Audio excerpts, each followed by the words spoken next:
"You're the cutest girl in the room, right?" David laughed as he spoke to Emma. "I can't believe how he's treating me right in front of me. It's like a joke." Then Emma looked at me and burst out laughing. "What, your wife's ugly? I'm not going to put up with this anymore. I'm calling off the wedding," I told David straight up. "My name is Hazel Smith.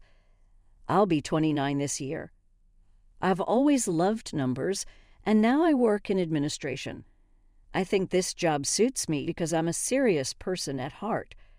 Right now, I'm studying hard for a qualification. My fiancé's name is David. I met David at a singles party. I've never been in a relationship with a man before. I lacked confidence and couldn't talk to men. Then, as my friends started getting married, I felt rushed and started going to singles parties. And then, as I got more comfortable with the singles parties, I met David. My first impression of David was that he was handsome and refreshing. We had a great time talking at the party. David works for a major pharmaceutical company and is my age. He's got a great education, too. Despite that, he's down to earth and always brings up fun topics. He seems so experienced with women that at first I mistook him for a player. But ultimately, David and I became a couple.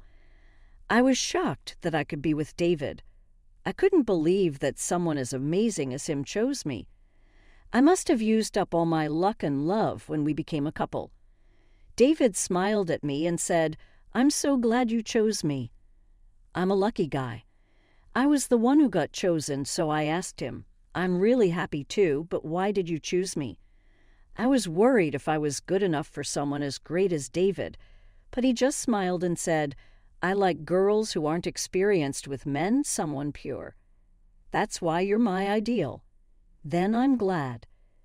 "Looking forward to being with you," I smiled back at him. David started asking me out regularly, and on our third date, he confessed, and we started dating. 6 months later, he proposed. I loved David, so I said yes right away. "Great, let's be happy together," David said that with a laugh. After living for 29 years, I had finally found happiness. Marriage would bring even more joy, I believed. But my hopes were quickly shattered because David changed after we got engaged and started living together. When we were dating, he always said, "Hazel, you're so cute, my princess," with a smile. But now those days are gone. Lately, he's always belittling me. For instance, the day after we moved in together, I got up earlier than David to make breakfast. I planned to do my makeup before leaving for work, so I was cooking without it. When breakfast was ready and I set the table, David woke up. I greeted him with a smile. "David, good morning. Breakfast's ready. Let's eat together." But David looked at me shocked. "What an awful face you have, a woman not wearing makeup in the morning. Try to look at least a bit presentable," David yelled and scowled as if he saw something disgusting. I retorted in a panic, "I was going to do my makeup later." "Isn't that too harsh to say? You used to call me cute." I was shocked by David's words, but he just smirked and added insult to injury. "That was just flattery to marry you." Honestly, any woman with a decent income who'd obey me was good enough. David said this with a sneer. I was so shocked that I dropped my fork. I doubted if I should marry David, but we had already paid a down payment for the wedding venue. And if I let David go, there was no guarantee I'd find another partner. I had no prospects before meeting David. I clung to the slim hope that maybe David would return to his kind self and endured his harsh words. David's comments and behavior became more outrageous. The worst was about the living expenses. He stopped contributing to the half we used to share. "Could you please contribute to the living expenses? It's hard for me to cover everything with my salary alone," I pleaded with him on a day off. But David, almost in disbelief, replied, "The wedding's going to cost us a fortune." I'm broke because of that expense, so you should cover the living expenses instead. However, David wasn't solely responsible for the wedding expenses. There would be gifts, and his share of the burden was much less.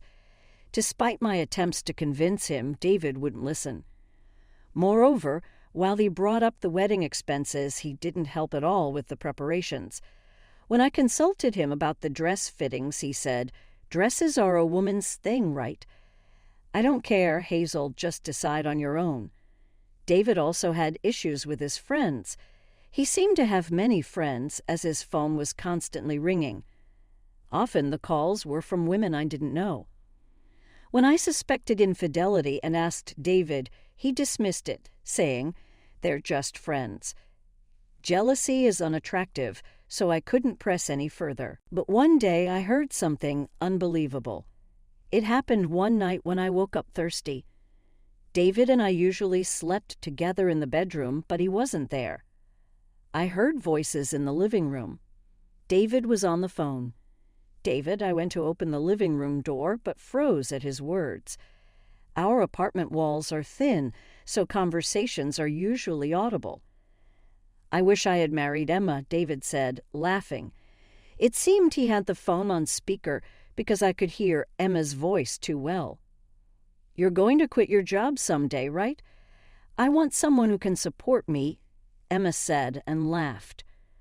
Her voice was annoying to listen to, obviously flirting and seeing David as a man.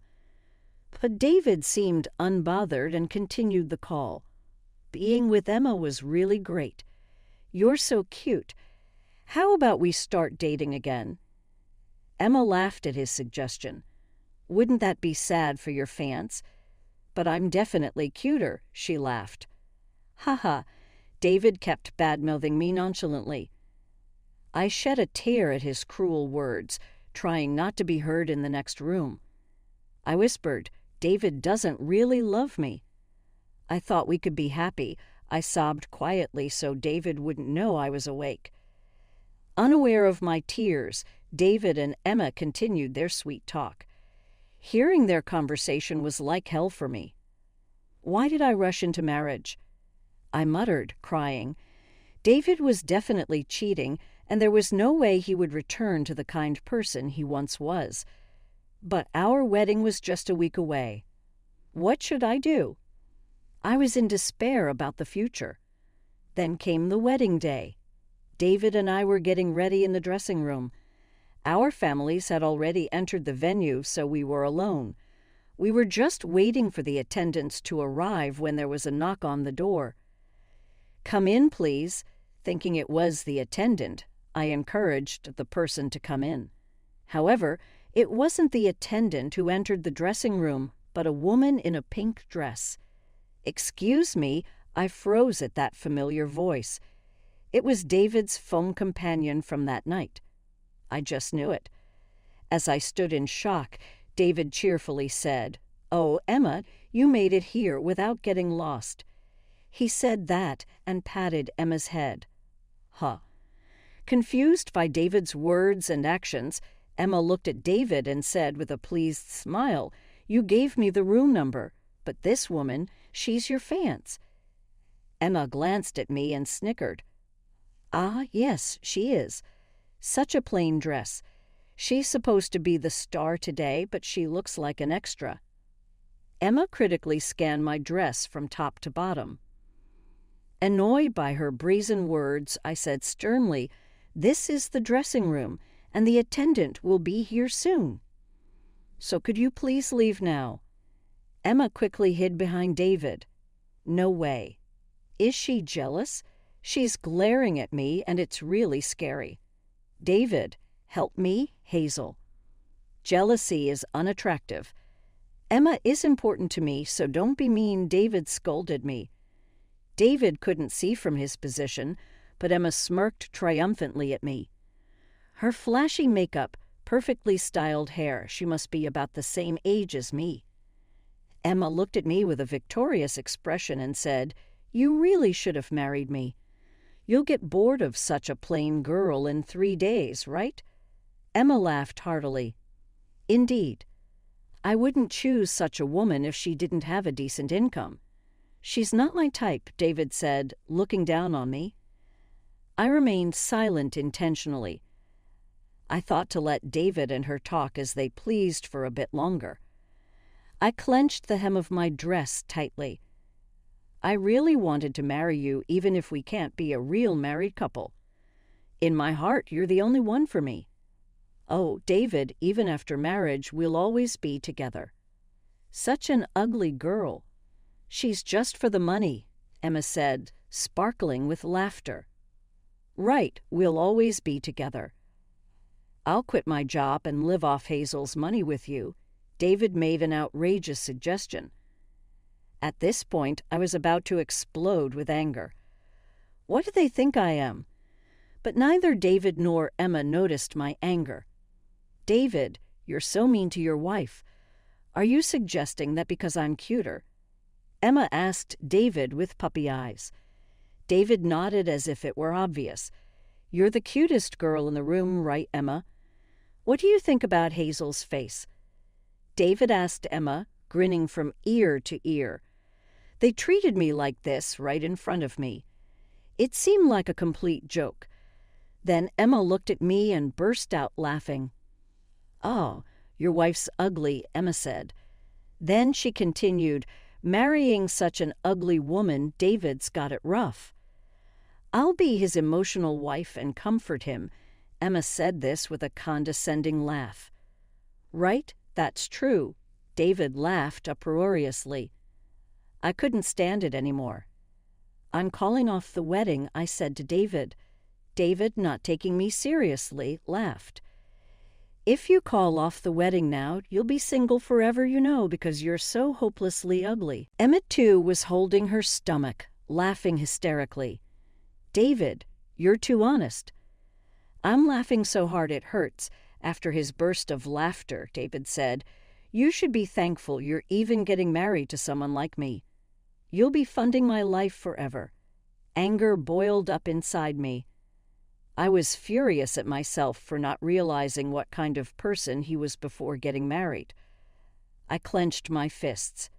Emma, still laughing, said, it's about to start, right? I need to eat my share of the wedding feast, so I'll head to the venue first, and left the room. Shortly after, the attendants arrived. It seemed like they hadn't heard any of the conversation in the dressing room as they briskly prepared us for the wedding, offering congratulations. They began explaining the wedding ceremony.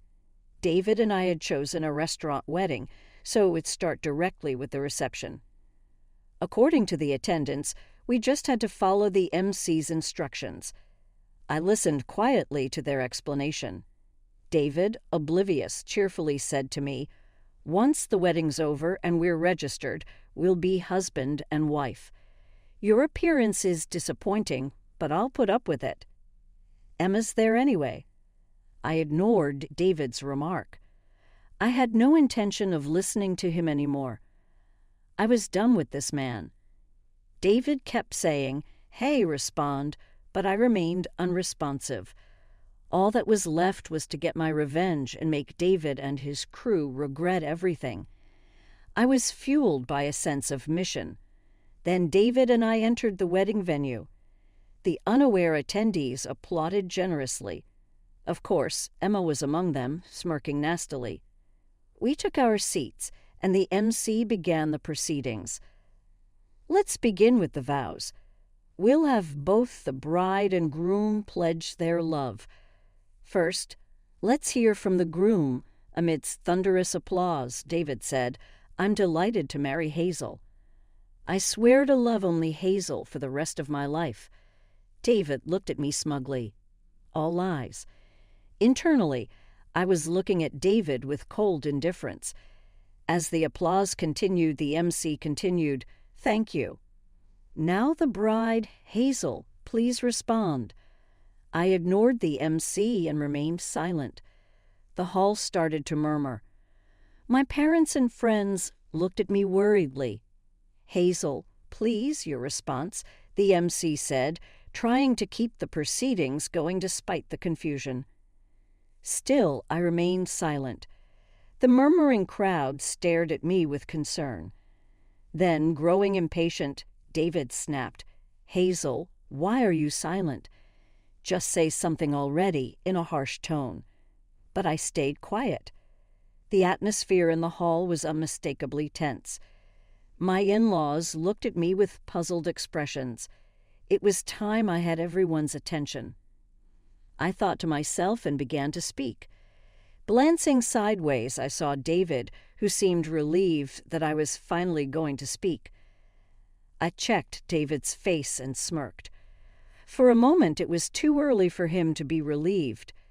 Then I started speaking. "I will not vow to love David. I'm breaking up with him right now." As David stood there dumbfounded, I discreetly played the voice recorder at maximum volume.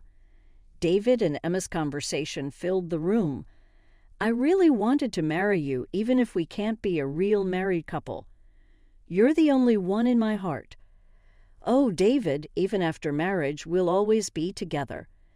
That ugly girl is just for the money." The recording of their earlier conversation in the dressing room played throughout the hall. I had been frustrated before for not having evidence of David's infidelity during his late-night calls with Emma, so I bought a voice recorder and always carried it with me. Today I had it in the dressing room and managed to record their conversation.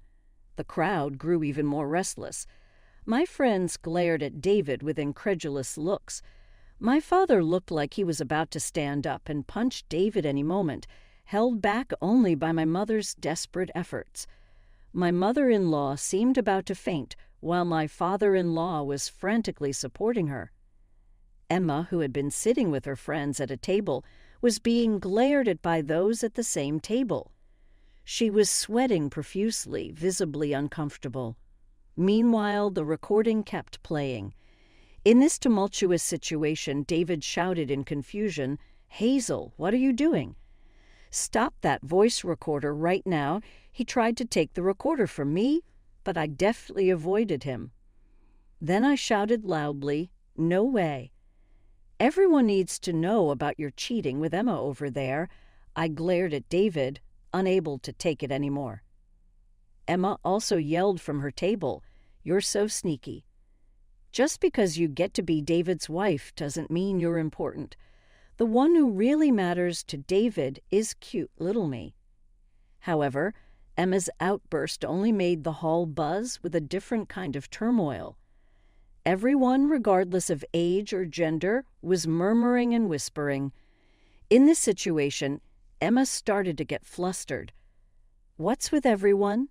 What's going on?" I calmly told Emma, "Emma, it might seem like I'm pouring cold water on your confidence, but I think you're the ugliest person in this room." Someone burst out laughing at that. Emma's face turned bright red. "Huh. What are you talking about?" David said. "I'm the cutest. Are you blind or something?" She snapped back at me. Then scornful laughter started to leak from the crowd. Emma and David began to look puzzled. Suddenly, one of David's friends burst into laughter and yelled, "David, your taste in women is terrible. Liking a girl with a face like a panda, and she's built like one too." The whole room erupted in laughter at his comment. "What? How rude are you?" Emma yelled at David's friend, but her voice was drowned out by the laughter. Yes, Emma did look like a panda. Her makeup heavily outlined her eyes, and her small eyes indeed made her resemble a panda. Plus, her plump figure strained against her pink dress, her arms jiggling with every movement. I was worried her pink dress might burst at any moment. When I first saw Emma in the dressing room, I thought David's taste was peculiar. No wonder he called me ugly. I took the microphone from the MC. Emma called me ugly in the dressing room, but I wasn't upset at all. After all, Emma looks like a panda, and it's amusing to be insulted by a zoo animal, I spoke firmly. Chuckles erupted around the room. Emma's face was flushed with frustration. AARG. This is so annoying. She stamped her feet in anger. David was glaring at me fiercely. I sighed heavily, looking at the two of them. Cheaters like you have no right to glare at me, I struck by the truth. David and Emma fell silent. Then I addressed them. I'll make sure you two pay a hefty compensation for breaking off the engagement. As soon as they heard about compensation, David and Emma snapped back. Why should we pay anything when we're not even legally married? I'm not paying a dime. Me neither. I'm a freelancer. I don't have that kind of money, Emma shouted defiantly. The crowd was taken aback by their words, some even smiling wryly at their audacity. Amidst this, a person stood up and approached us. David, will you ever behave? David's boss, his face red with anger, yelled. Boss, this is David, with a confused expression, tried to make an excuse to his boss, but he couldn't come up with a good one and just mumbled. The boss sighed heavily at David's behavior. What an irreparable thing you've done, David. Openly cheating in front of Hazel. Maybe it's my fault for not educating you better, the boss said, holding his head, his face turning pale. He seemed to be trembling slightly. Emma, watching the boss's reaction, looked puzzled. Isn't that girl from a different company than David? Why is David's boss so worried about it? She asked, tilting her head. Sensing something off about the boss's reaction, David asked, Boss, what's wrong? It's not like my broken engagement with Hazel has anything to do with you, right? He asked nonchalantly. Then the boss, face red with anger, shouted, Don't you know who's on our company's board? Don't you recognize Hazel's father? The boss was yelling desperately. David, I muttered, I'm on the board of your company. We'll discuss your future at the next board meeting. David was shocked. He tried to appease my father in a panic. Wait, it's too much to go this far over what happened today. David's friends were also surprised. They were all his company friends, confused by this turn of events. It's not usual to find out the bride's father is a director at your company. Then my father said calmly, You plan to quit your job and live off my daughter, right? She just played that recording.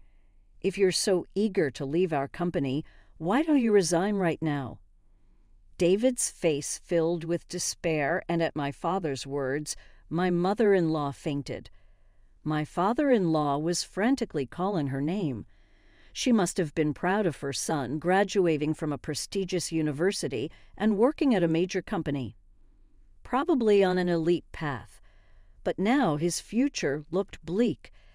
I had only met my in-laws once, but they seemed like very nice and sensible people. That's why this incident must be so hard for my mother-in-law to accept. David seemed utterly bewildered that his mother had fainted. Then, unbelievably, he started yelling at me. If your father is a director at our company, you should have told me beforehand.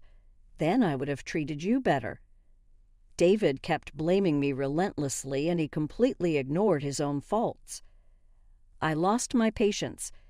David still blaming me even in this situation, I thought to myself that I didn't care what happened to him anymore. I asked him with a smile, Treat me better. Like how? Did you ever contribute even a little to our living expenses during our cohabitation? Or do you mean you didn't contribute financially but also didn't interfere with the household chores? Well, that's... David suddenly stumbled over his words. I exposed to everyone how David didn't contribute to the living expenses and yet had the audacity to criticize my housekeeping. Now he was being looked at even more disapprovingly by everyone around, especially the women, who no longer saw him as a person. Even a weed would be better. Emma, too, said, David, you didn't contribute a single penny to the living expenses. Isn't that a bit too stingy? David's face turned even paler, realizing the gravity of the situation. I smiled at David. That's great, David. You wanted to quit your job, right? Now you'll probably be able to leave it very soon." David glanced around, my father glaring at David furiously, friends looking at him with eyes full of condemnation, Emma slightly taken aback. There was not a single person on David's side. Under normal circumstances, this would be unbearable. Then David began to tremble and clung to me. "Hazel, I was wrong. I apologize. Please don't break off our engagement. I don't want to leave my job." He truly apologized with cold sweat on his forehead. But his apology was too late. I looked at David with a cold gaze. "It's over, David. After being looked down upon like this, things can't go back to how they were. Enough is enough." But David looked like he was about to cry. I delivered the final blow. "David, planning to be unemployed, and Emma, a freelancer, you two are a perfect match." Emma turned pale too. If she ended up with an unemployed David, it would be a disaster for both of them. That would probably be a problem for Emma too. She quickly distanced herself from David, and then David, as if all strength had left him, collapsed to his knees. "Well, don't ever show up in front of me again," I said, and left the venue in my wedding dress. Eventually, David left the company. The company's decision was a demotion to a department where he would mostly be organizing documents. However, many company associates witnessed David's disgrace at the wedding, including my father, who was a board director. Smart people started avoiding David, and it seemed everyone was secretly criticizing him. This made David's life at the company unbearable. Unable to withstand it, he submitted his resignation before the transfer. But leaving the company brought David another challenge: the compensation for breaking off the engagement. The compensation for breaking an engagement is usually around the market rate, so it was not an excessive amount. However, this time the compensation included the wedding expenses as well. Since the wedding turned into such a fiasco, we're returning the gifts to all the guests, but as the food was served, the full cost of the wedding is still incurred. It was decided that David would bear these costs as his responsibility for ruining the wedding. David's parents, who were very nice people, apologized to me several times. I almost felt bad for them.